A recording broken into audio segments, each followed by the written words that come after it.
Hello అండి. Welcome back to my channel. ఈరోజు ఈ వీడియోలో వచ్చేసి పక్కనే ఒక ఫోటో షేర్ చేశాను కదండీ! చూసారు కదా! ఆ ఫోటోలోన వెనక వీపు సైడ్ ఏమొచ్చి ఇట్లా ఎత్తినట్టు కనిపిస్తుంది. అంటే బ్లౌజ్ వేసుకునేక ఇట్లా వెనక వైపు ఇట్లా ఎత్తేసినట్టు ఉంటదండి. ఇట్లా రాకుండా ఉండాలంటే మనము కటింగ్ చేసేటప్పుడు ఎట్లా కట్ చేయాలి? లేదా మనం కుట్టేసాకైనా సరే అట్లా వచ్చిందంటే ఎలా సెట్ చేసుకోవాలో ఈ వీడియోలో చెప్తానండి. చూడండి, మనం కట్ చేసేటప్పుడు ఏం చేస్తామంటే లైనింగ్ అనేది తడిపి ఆరబెట్టుకొని మనం ఐరన్ చేసుకుంటాం కదా! అది కిందన ఒక లెవెల్‌లో రాదండి. మనం నార్మల్‌గా ఇట్లా గీసేసి మనం కట్ చేసేస్తాము. ఇగో చూసారు కదా! ఇట్లా కట్ చేసేస్తాము. అలాంటప్పుడు ఏంటంటే మిడిల్‌లోన అంటే నడుము దగ్గర ఎక్కువగా ఉంటది. ఈ సైడ్‌కొచ్చేసి మార్కింగ్ అనేది మనము స్ట్రెయిట్‌గా చేయమండి. కొంచెం కిందకి చేసేస్తామనమాట. అలాంటప్పుడే మనకనేది ఇట్లా వచ్చేస్తదండి. కుట్టినాక వీపు దగ్గర పైకెత్తేసినట్టు కనిపిస్తది. ఇప్పుడు మీకిది చూపిచ్చేది మాత్రం నేను ఆల్రెడీ ముందు కటింగ్ చేసేసానండి. ఈ బ్లౌజ్ కుడుతుంటే ఐడియా వచ్చింది. ఒక వీడియో చెప్దామని చెప్పేసి. అంటే ఎక్కువ మంది బ్లౌజ్ అంతా బానే ఉంటదండి. మిడిల్‌లోకొచ్చేసరికి పైకి ఎత్తినట్టు ఉంటది. 2 వైపులా పట్టినా సరే, అంటే సైడ్‌ని కుట్టేసినా సరే నడుము దగ్గర మాత్రం కొంచెం లూజ్‌గా వచ్చేసి పైకెత్తేసినట్టు ఉంటది. అసలు బాగోదనమాట. అందుకోసం అనమాట నేనైతే ఇప్పుడు వీడియో చెప్తున్నాను. చూసారు కదా! ఇక్కడ డాట్ గూడా దీనికి కరెక్ట్‌గా వేసేసుకోవాలండి. ఈ డాట్ కూడాను 4, 4:30 ఇట్లా పెట్టేసుకోవాలి. హైట్‌ని బట్టి పెట్టేసుకోవాలండి. మళ్ళీ డాట్ వెడల్పు గూడా మనకి నార్మల్‌గా అయితే 1 ఇంచ్ ఉంచుతాం కదా! 2 డాట్స్‌కి. అలాగే ఇది ఒక హాఫ్ ఇంచ్, అంటే ఒక డాట్ అనేది హాఫ్ ఇంచ్ ఫోల్డింగ్ మీద పావు పావు అట్లా వేసేసుకోవాలనమాట. అట్లా వేస్తేనే కరెక్ట్‌గా కుదురుతదండి. ఈ డాట్ చూసారా? ఇట్లా వేసేసుకోవాలంట. ఇది గూడా ఒక ప్రాబ్లమ్ ఇప్పుడు చెప్పాను కదండీ! ఆ ప్రాబ్లమ్‌కి ఒక సొల్యూషన్ ఈ డాట్ గూడా ఉందండి.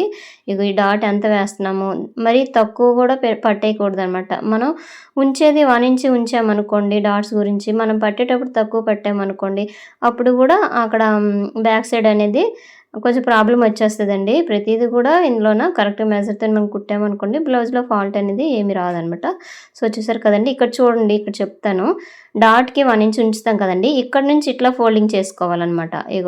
ఇగో చూసారు కదా! ఈ విధంగా ఇట్లా ఫోల్డింగ్ చేసుకొని ఇక్కడ షోల్డర్‌కి ఎదురుగా వచ్చేటట్టుగా ఇట్లా చేసుకోండి. ఎట్లనా ఈ విధంగా కుడితేనే మనకు కరెక్ట్‌గా వస్తదండి.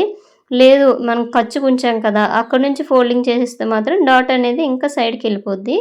ఆ విధంగా అయితే ఇంకా ప్రాబ్లమ్ వచ్చేస్తదనమాట. అట్లా కాకుండా ఇప్పుడు నేను చూపిచ్చాను కదా!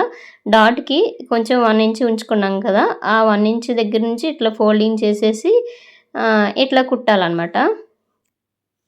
ఇగో చూసారా? ఇట్లా అనమాట. మనం కట్స్ పెట్టుకుంటాం కదా! ఆ కట్స్ దగ్గర కరెక్ట్‌గా వచ్చేటట్టుగా చూసేసుకోండి. సో, చూసారు కదండీ! ఇందాక చెప్పాను కదా! లైనింగ్ బ్లౌజ్ మనం లైనింగ్ అనేది తడుపుతాం కదండీ! ఆ లైనింగ్ తడిపేసినప్పుడు మనకి ఆ కిందన కోరాస్ అంచులుంటాయి కదా! అవి హెచ్చుతగ్గులొచ్చేస్తాయనమాట. అవి కరెక్ట్‌గా మనం కట్ చేసేసుకొని తీయకపోతే మాత్రం ఈ ప్రాబ్లమ్ అనేది వచ్చేస్తది. అలాగే ఈ సైడ్ జాయింట్ దగ్గర గూడా సైడ్‌ని కొంచెం ఒక హాఫ్ ఇంచ్ వరకు కొంచెం క్లాత్ అనేది తీసేసుకోవాలి. లేదంటే ఇట్లా ఇప్పుడు చూపిచ్చాను గీట్లలాగా వేసేసి అట్లా ముడతల్లాగా వచ్చేస్తాయండి. అందుకోసం క్రాస్‌గా ఒక హాఫ్ ఇంచ్ వరకైతే మనం కట్ చేసుకుంటాం కదా! సైడ్ జాయింట్ వేసే దగ్గర నుంచి, అంటే డాట్స్ దగ్గర నుంచి క్రాస్‌గా అనమాట. మీకు ఎన్నో వీడియోలో చూపిచ్చానండి. క్రాస్‌గా కట్ చేశాను గూడాను. అయితే ఇప్పుడు చూడండి, మెయిన్ క్లాత్ లైనింగు పెట్టేసి ఒక కుట్టు అనేది వేసేసానండి. ఈ కలర్ లైనింగ్ అనేది వాళ్ళే ఇచ్చారనమాట. ఇది ఏసేయమని చెప్పేసి. అందుకనేసి వేసేస్తున్నాను. ఇగోండి ఇట్లా కుట్టేసినాక, అంటే పెద్ద కుట్టు ఒకటి పెట్టేసుకొని కరెక్ట్‌గా ఇట్లా కుట్టేయండి. అయితే ఇప్పుడు మీకు డాట్స్ గూడా వేసి చూపిస్తాను. ఇలా వేసేసుకుంటేనే ఫస్ట్ పిక్‌లో చూపిచ్చానా అట్లా వెనక వైపు ఎత్తినట్టుగా రాదండి. లేదంటే ఎత్తేసినట్టు ఉంటది. బ్లౌజ్ అనేది నీట్‌గా కనిపించదు. ఒకవేళ కుట్టేసినాక మనకి ఆ ప్రాబ్లమ్ వచ్చిందనుకోండి, అప్పుడు గూడా ఏం చేయాలనేసి వీడియోలో చెప్తాను. వీడియో చివరి వరకు చూస్తే మీకు బాగా అర్థమవుతది. సో, వీడియో చివరి వరకు చూడండి ఫ్రెండ్స్. వీడియో నచ్చితే లైక్ చేయండి. సో, పక్కనే హై బటన్ వస్తది కదండీ! పాయింట్స్ ఇవ్వండి. అట్లయితే కొంతమందికి ఈ వీడియో అనేది షేర్ అవుతది. యూజ్ అయినోళ్ళకనమాట, అందుకోసం. సో, ఇప్పుడు చూడండి, ఈ మెయిన్ క్లాత్, లైనింగ్ 2 కలిపి జాయింట్ చేసేసి ఎక్స్‌ట్రా క్లాత్ అనేది తీసేసాం కదా! తర్వాత చూడండి, ఇక్కడ డాట్స్ ఉన్నాయి కదండీ! ఇగోండి ఈ డాట్లు ఉన్నాయి గదా! ఈ డాట్లు కరెక్ట్‌గా ఇట్లా పట్టేసుకోండి. ఇగోండి ఇప్పుడు ఇట్లా ఉంది గదా! షోల్డర్‌కి దగ్గరగా ఇట్లా వస్తాయన్నమాట. షోల్డర్‌కి ఎదురుగా ఆల్రెడీ మనం డాట్ పట్టేసామంటే తెలిసిపోతది. కరెక్ట్‌గా ఇప్పుడు మనము మార్కింగ్ మీద కుట్టకపోయినా సరే ఒకసారి మళ్ళీ మెజర్ చేసేసుకొని కుట్టుకోండి. నార్మల్ డైలీ అలవాటైన వాళ్ళకైతే ఇంకా వేసేస్తారు. కొత్త వారికైతే ఇది బాగా ఉపయోగపడుతదండి. ముఖ్యంగా కొత్త వారికైతే ఇది బాగా ఉపయోగపడుతది. అందుకోసమైతే వీడియో చేస్తున్నాను. ఇగో చూసారా? ఇట్లా అనమాట. వేసేసుకొని ఈ డాట్ అనేది ఎంత హైట్‌లో వేసేసుకోవాలి గూడా చూసుకోండి. బ్లౌజ్ హైట్‌ని బట్టి డాట్ అనేది వేసేసుకుంటాం కదా! 4, 4:30 ఇట్లా వరకు గూడా వేసేసుకుంటామండి. అందుకోసం నేనైతే 4 ఇంచీలకి ఇలా క్రాస్‌గా వేసేసుకోండి. ఈ క్లాత్ అనేది కొంచెం థిక్‌గానే ఉంది కదా! అందుకోసం ఈ లైనింగ్, మెయిన్ క్లాత్ 2 పట్టేసుకొని వేసేసాము. అదే పల్చని క్లాత్ అనుకోండి, ఫస్ట్ ఒక కుట్టు వేసేసుకోండి.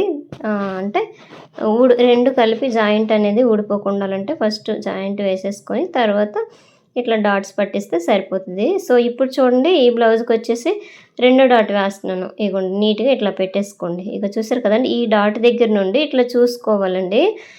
మరి ఖర్చు దగ్గర నుండి వేసేసామనుకోండి, అట్లయితే ఈ డాట్ అనేది షోల్డర్‌కి ఎదురుగా రాదనమాట. ఇంకా కొంచెము దూరంగా వచ్చేస్తది. సైడ్ జాయింట్ వైపు వచ్చేస్తదనమాట.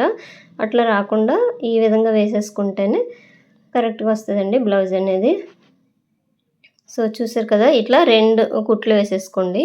ఇగోండి గోరుతో ఇట్లా రఫ్ చేసేసుకోండి. ఇప్పుడు చూసారు కదండీ! లైన్‌గా వచ్చేసింది కదా! సో, ఇప్పుడు డాట్లు వేసాక బ్యాక్ పార్ట్ అనేది లైన్‌గా వచ్చేసింది కదా! లేదంటే ఏం ఇంకా ఒక ఈ బ్యాక్ సైడ్ అనేది లోపలికెళ్ళిపోద్ది. సైడ్ జాయింట్ అనేది కిందకి దిగిపోయినట్టు ఉంటది.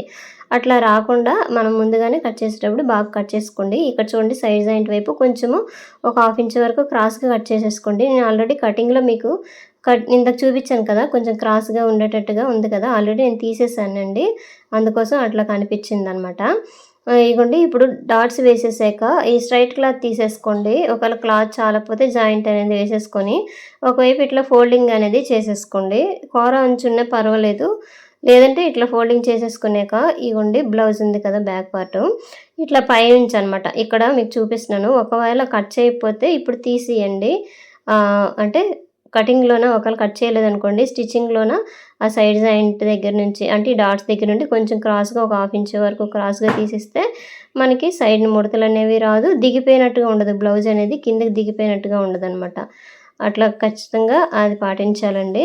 సో, ఇక్కడ డాట్ దగ్గర మాత్రం చిన్న ఫోల్డింగ్ చేసేసుకోండి. ఎందుకంటే ఈ స్ట్రెయిట్ క్లాత్ వేస్తున్నాం కదా! ఇది వెనక వైపు తిరిగేటప్పుడు ఎత్తినట్టుగా రాకుండా నీట్‌గా ఉంటదండి. సో, ఇక్కడ గూడా ఇలా ఫోల్డింగ్ వేసేసుకొని ఇలాగ మనం ఎంత ఖర్చుతో కుడతామో అంతవరకు అట్లా కుట్టేసుకొనొచ్చేయండి.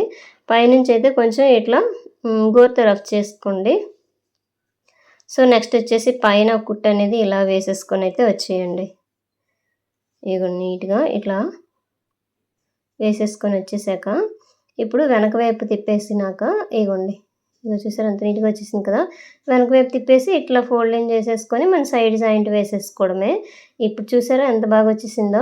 లేదంటే మనకి ఇక్కడే తెలిసిపోద్దండి. ఈ మిడిల్ అనేది పైకెళ్ళిపోయినట్టుగా, ఈ సైడ్ జాయింట్ల దగ్గర ఈ సైడు కిందకొచ్చేసినట్టుగా ఉంటదనమాట. అలాంటప్పుడు మనం బ్లౌజ్ మొత్తం కుట్టేసి సో, మీరు థంబ్‌నెయిల్‌లో చూసినట్టుగా ఆ విధంగా వచ్చేస్తదనమాట. అంటే నడుము దగ్గర కొంచెం లోపలికి పైకెత్తేసినట్టు ఉంటది. సో, ఇప్పుడు చూడండి ఒకవేళ కుట్టేసిన బ్లౌజ్ అనుకోండి, ఈ డాట్స్ అనేవి మళ్ళీ కొంచెం పట్టేసుకోండి. అట్లయితేనే వాళ్ళకి సెట్ అయిపోద్దండి. లేదంటే అక్కడ సెట్ అవ్వదు. కుట్టేసిన బ్లౌజ్ అయితే ఇక్కడ ఈ డాట్లున్నాయి కదండీ! విప్పేసి కొంచెం ఎక్కువ వేసేసుకోండి. సైడ్‌న టైట్ అయిపోద్ది కదా! ఆ టైట్ అయినప్పుడు ఏం చేస్తారంటే ఇక్కడ ఒక కుట్టు ఇప్పేసుకోవడమే అనమాట. అట్లే కుట్టేసిన బ్లౌజ్‌కి ఈ విధంగా వచ్చిందనుకోండి, ఆ విధంగా చేయండి. లేదంటే కట్ చేసే ముందు ఈ విధంగా చేసుకునే సరిపోద్దండి.